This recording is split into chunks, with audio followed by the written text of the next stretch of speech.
Welcome to the podcast of St. Basil the Great Catholic Church in Brecksville, Ohio, with homilies, talks, and interviews relevant to your Catholic faith. God bless you and enjoy. Welcome back, everyone, to the St. Basil podcast. Thank you for joining us today. Today, our special guest is Father Ryan. The pastor. Hello. Yeah, we're so excited to have you back from Portugal. Yeah. And you just went on pilgrimage with a bunch of our parishioners. And so welcome back. Thank you very much. Yeah, it's always an adjustment back after a pilgrimage, but great to have been there and great to be home. So where did you go in Portugal? Because it wasn't just a Fatima pilgrimage. It was all over, right? So there was little stops, but the main three places were Lisbon, which is the capital, right? Mm-hmm. And then Fatima, and that was the most kind of the central piece due to the Marian apparitions. And then we ended in Porto.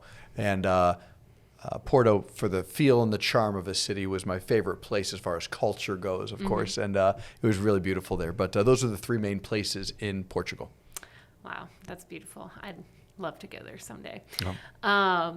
And so you said Porto was your favorite, and I know you did have a favorite food while you were there. Maybe you want to share with everybody. So I like seafood anyways, okay? So I'm a big seafood guy. I especially like seafood that's like, shrimp and mussels and clams and all that good stuff. Yes. And but they are known for their octopus. So we think of it as calamari because you dice it up, you deep fry it, stuff like that. But there they don't. They keep the tentacles and they grill it or saute it. And I loved it. I think I had it 4 or 5 times when I was there. And actually, the best place I had it in, funny enough, was like this young adult bar in Lisbon. We were free one night to go eat anywhere, and I went for a long walk by myself and found this bar that had like 55 beers on tap. People were playing pool in the back. Goodness. All these young adults were out front and drinking and smoking. And I was like, you know what? I'm going to go in here. So I went in. I was the only one at the bar. Sat down at the bar, and I ordered a nice big beer. They had one of my favorite beers on tap. Wow. And which it's never on tap, that beer. So that was pretty cool. And then I ordered the octopus, and they're like, okay. And they brought it out. It was delicious. It's like cooked it or sauteed it in garlic and some other things. So it was really good. People ask, was it super chewy? That's not how I would have described it, so I didn't think it was. I just really liked it a lot. And I love food to begin with. I'm a big foodie, so that was great. So it feels like this was definitely the right pilgrimage for you. Yeah, it had all the right components for me in the sense of food, the pace of it, because I've been on 6 pilgrimages since I've been a priest in 10 years, so they're not always well-paced. This one was well-paced, so we had time every day to just walk and soak in, or I always love getting like a little shot of espresso and sitting at a cafe and just people watching and soaking in the culture that way. People here wouldn't guess, but I'm pretty contemplative when I travel. Like I don't do a million things in a day. I can sit and gaze upon people, look at a beautiful river, like go into some historic sites and just look at them and ponder like who's all been here, pray in some of the churches. I really enjoy it. Yeah. And it sounds like you were saying, like the pace of Portugal was a really good pace for some of that contemplative soaking in kind of things. And when we go away on vacation, like a lot of people love to go to the beach and just kind of have that sit, relax, unwind, like just let go of the burdens of work and all that kind of stuff. And so, and just stare out at the ocean. Mm-hmm. But there's a big difference between a pilgrimage and a vacation. And sometimes it's like, there's overlap, and like especially with the difference between like a pilgrimage to Rome or the Holy Land, like those tend to be like, we got all these cool sites to see and like we want you to see them all, and you're not even going to see everything that you're going to be able to see. Right. And somewhere more like Portugal or somewhere like Lourdes, which you've been to, like they're quieter, quainter, and they allow for that time to just sit and contemplate and allow God to speak to you. So if you don't mind sharing, like, was there anything that like, in one of those contemplative moments that you had that, the Lord spoke to you? Yeah, it was really great. So to your point, like, I read it somewhere that just said like, we ought to be moving at the pace of love, which is always slower than the pace of productivity and efficiency. Love tends to be prodigal, meaning like lavish and wasteful, and it tends to be slow. If you think about dates, like flowers are not necessary. They die in a few days. Yeah. But if you're going to be a good man, you better show up with some flowers, right? Oh yeah, And- John did on our first date. Way to go, John. And you better not be like, hey, I only have an hour for you, so let's hurry this up. Like, you better be like, I have my whole life, really. I'm going to spend my whole life with you. So love has a component of slow and lavish. And so when you're trying to do something spiritual, there's like a detox needed of like letting go of the workaday world of emails and texts and people needing things and go, go, go, to slowing down, to settle in, to be able to receive and notice and behold, savor, contemplate. These are the words that like spiritual writers use about prayer, but we can also use it about anything that is good and beautiful.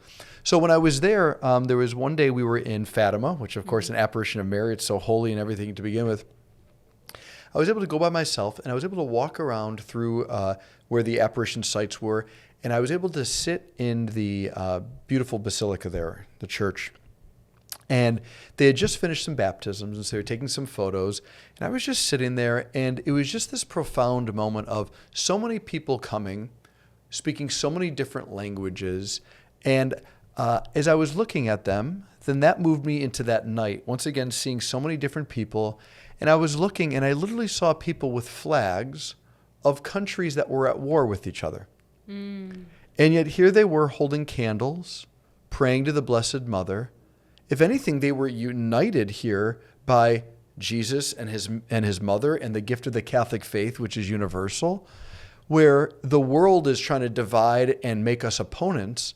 Here in this beautiful place, people weren't opponents. They were brothers and sisters in Christ. They were friends of God. They were one.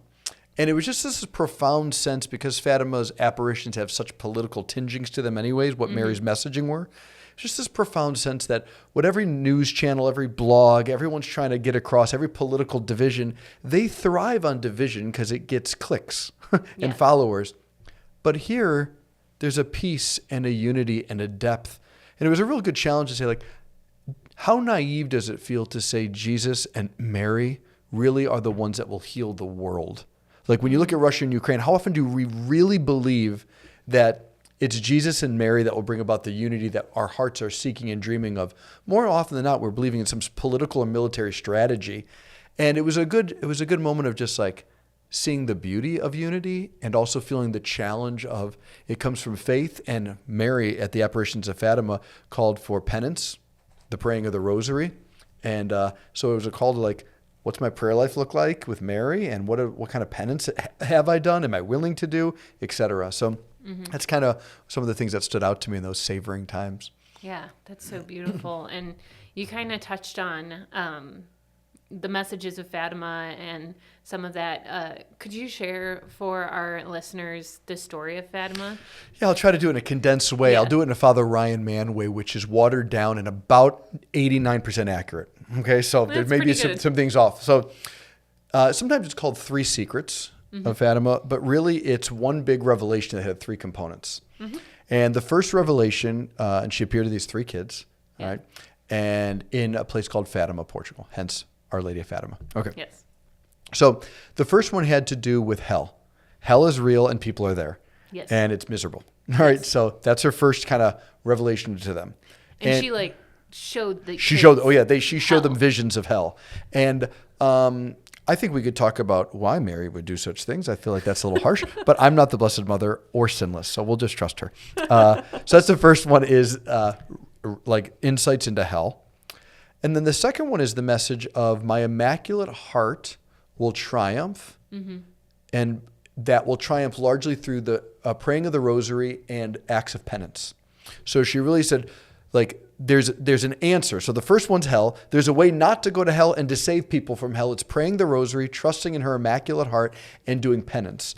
Now, once again, penance can be not eating, not watching TV. Penance can also be like, if you're someone in like AA or something like that, calling your sponsor every day or doing the work you need to be healthy and stuff. Penance is all about doing something that isn't about your ego being satisfied, but about making yourself a gift to others. So we don't watch TV or we don't eat food so that we drain ourselves of constantly meeting every little need so that we can be a gift to others. And we do that all throughout the year. Like it's heightened during Lent, Yeah. but I think that sometimes we get caught up with, oh, like it's Lent, I've got to do penance, and that's what I'm supposed to do right now. But it's all year that we Exactly. Yeah. engage in these, penitential acts Right. and And I think it's save like, the world through them. right, and save. That's the key. Is like she really had this political revelation because that was the third secret, if you will, which we got the most attention because it was sealed. So her third aspect of the one big secret, or the third secret, was sealed. One or two popes had seen it, and in there it was kind of a twofold thing. The first one was that the heirs of communist Russia will try to spread throughout the whole world, all right, but it will fall, and it will largely fall through the man in white who was the Pope, who was getting shot in this apparition. So these kids saw the Pope getting shot. They thought he actually was killed, but they said later on he might have just been shot. We just saw him get shot and hunch over. And through that man, he would be able to stop the spreads of communist Russia. Now, the reason that's important is Pope St. John Paul II, the assassination attempt was on him. Right? As that assassination attempt was on him, all right, he had not read The Secrets yet. Oh, really? He had no idea because he had known of the apparitions, but he knew that it was a papal secret, that he had the right as the Pope to read it, but he held off. But while he's in the hospital recuperating, he decided to read The Secret, and he realized it was about him. He was the man in white that had been seen about 80 years previous, maybe 75 years before that. He was the man in white that they had an apparition of, getting shot. And it was through John Paul II, largely his work behind the scenes and things, that helped the Berlin Wall fall and the Soviet Union crumble, et cetera, et cetera. And so when you go to Fatima, there's actually a big piece of the Berlin Wall there. Wow. And so this is what I thought was really powerful is then John Paul II, once he got better, flew to Fatima.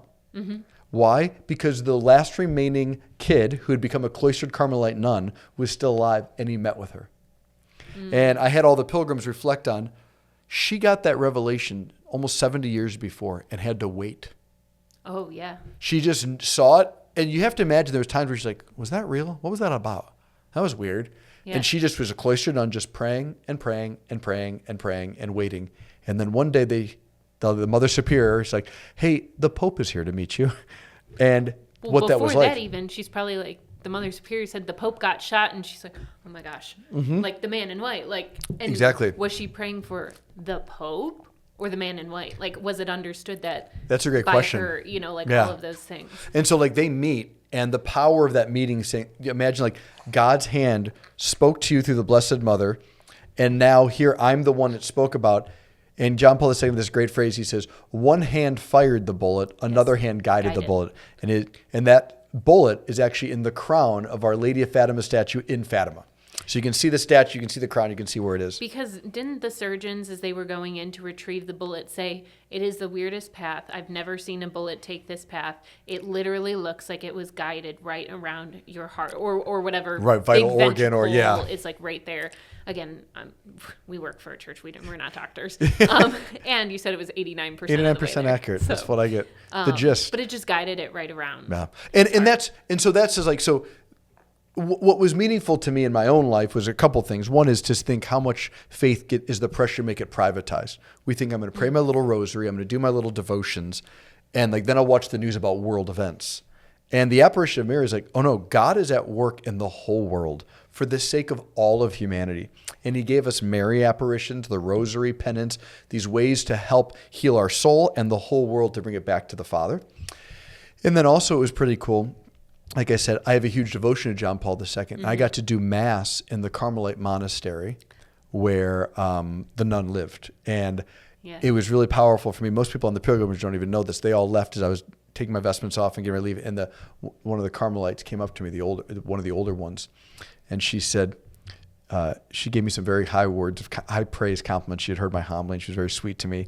And she just says, Jesus smiles at you when you do Mass. And I got all like weepy, and she gave me this sweet little hug. And then she's like, oh no, why are you crying? Did I do something wrong? I'm like, oh no. We're very moving. Thank you. But it just felt very powerful to me for all these angles coming together in this little nothing of a church, to be honest. Like it maybe sat 100 people. It was really small, but so meaningful in the life of the church. Well, and I think when you're on pilgrimage, those moments are also heightened.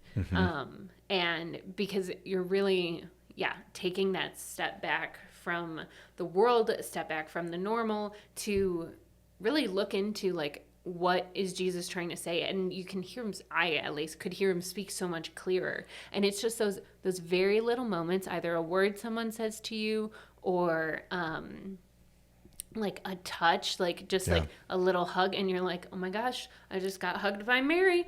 Totally. Yeah. Literally. No, yeah. We don't. I was mentioning a lot of like my own individual experiences, but the other thing about us that's neat is we went as a parish. Yeah. So like the amount of little conversations I had, as many people here know, like I'm kind of hyper, so I don't always have all the time. I'm not the kind of guy who like, I'll hang out for an hour after mass and talk to every single person. It's like I move on to the next thing pretty quickly. But here I got to talk to people. So every time we're on the bus, I'm going up and down, talking to people, had little lunches or breakfasts or dinners with people. But got to talk to some of our fellow parishioners, and like just to hear from several different people, like the beauty of a church and what it meant. Mm-hmm. Everyone said the same thing. The daily mass was like one of their favorite parts. Mm-hmm. And these buildings were epically beautiful, gorgeous and stunning. And we were able to do mass in some really neat areas, places that I never thought I'd be able to. I was sitting in the place where only the bishop sits at one point, not the cathedral chair, but like right in this area. I'm like, oh my gosh. Amazing. And just to see that and to be with each other, there's something about the communal aspect of we're all in this together, because your point was it's not a vacation. A vacation, we would have slowed down way more. Now, there was slower paces at times, but it's like we need you on the bus at this time. Otherwise, we're going to leave you behind because we all got to get going and go. I want to look in this one room for a little bit longer. Sorry, we got to go. We have a lunch reservation. So there's a movement to it that keeps you from holding on to one moment of beauty. Mm-hmm. So it kind of passes through you, you receive it, and then you got to let go of it because you got to move on to the next moment. Yeah. And there's something really sad about that because you want to savor and hold on. But there's also something about it that makes you the pilgrim of realizing nothing in this life is fulfillment. Because music, I think music's a good analogy. You only enjoy music on the fly. Like the song is being sung, but you can't like pause one note of the singer and be like, that's the song I love. It's like, no, the one note isn't. It's the movement of it. Yeah. Same thing life, same thing with the pilgrimage. So some of you have your little son here right now, JJ, and like he's sweet and awesome right now. And we, like all of us in the office, don't want him to grow up because he's sweet and cute and fun right now. Yeah. But it's like, well, we don't have that option. He's growing, he's moving. And it's like there's a sadness that's right about that because our hearts want something eternal, something that isn't changing.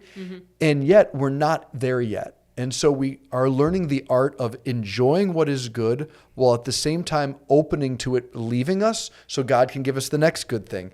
And so that's what a pilgrimage is tasting goodness, letting it go, grieving, welcoming the next good thing, tasting it, letting it go, letting the next good, and training our hearts to hope for a place where it doesn't fade. Yeah. A kind of life one day where it just abides and gets better and better at every moment.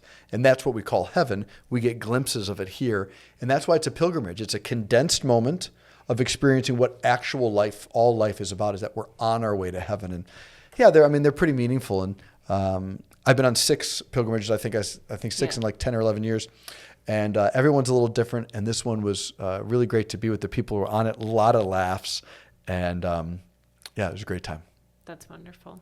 Well, there's one little story to tell, because this is a funny story for all of us. They'll know is every so often, about 3 or 4 days in, you just kind of relax about the schedule, and everyone's like, we got it, this and that. But we're starting to get a little chaotic, and our tour guide wanted us to get together. And so every so often in a pilgrimage, Dad has to show up. So I had to show up, and I said, listen, everyone, get your head in the game, okay? We got things to do and places to go. We'll leave you behind if you don't stay focused. Come on, we got to walk now. And so she's a worker here now, one of our parishioners, every time she sees me now, she goes, keep your head in the game, Father Ryan.